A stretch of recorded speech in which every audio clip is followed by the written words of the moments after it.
Hi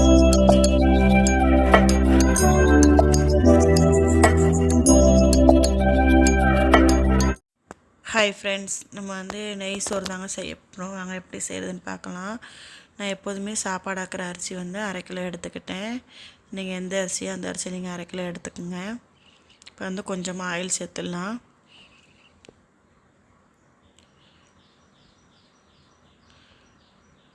நெய் கொஞ்சமாக சேர்த்துடலாம்.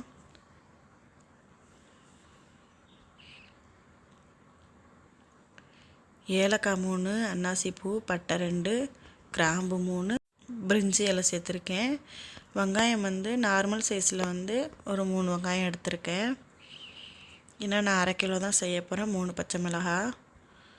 இப்போ வெங்காயம் ரொம்பலாம் வதங்க தேவையில்லை. தக்காளி நல்லா பழமான தக்காளி, ஒரு தக்காளி எடுத்துக்கிட்டேன்.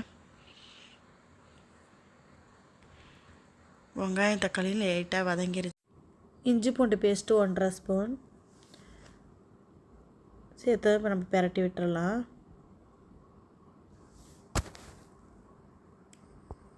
வெங்காய தக்காளி நல்லா வதங்கிருச்சுன்னா சாப்பாடு கொஞ்சம் கலர் ஆகிற மாதிரி ஆயிரும். புதியா கொஞ்சமாக சேர்க்குறேன்.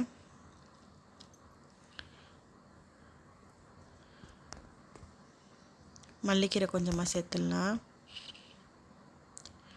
இப்போ சேர்த்ததும் நம்ம பிரட்டி விட்டுடலாம். 3 ஸ்பூன் தயிர் சேர்க்குறேன்.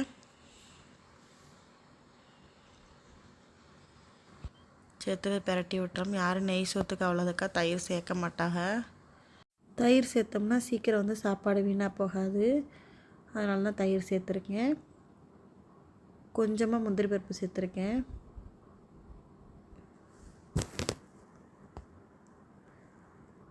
இப்போ நான் 1/2 கிலோ அரிசி எடுத்ததுக்கு தண்ணி அளந்து எடுத்துக்கிட்டேன். நீங்கள் 1 டம்ளர் அரிசி எடுத்திங்கன்னா 2 டம்ளர் தண்ணி வைக்கணும். இப்போ தேவையான அளவு உப்பு சேர்த்துடலாம்.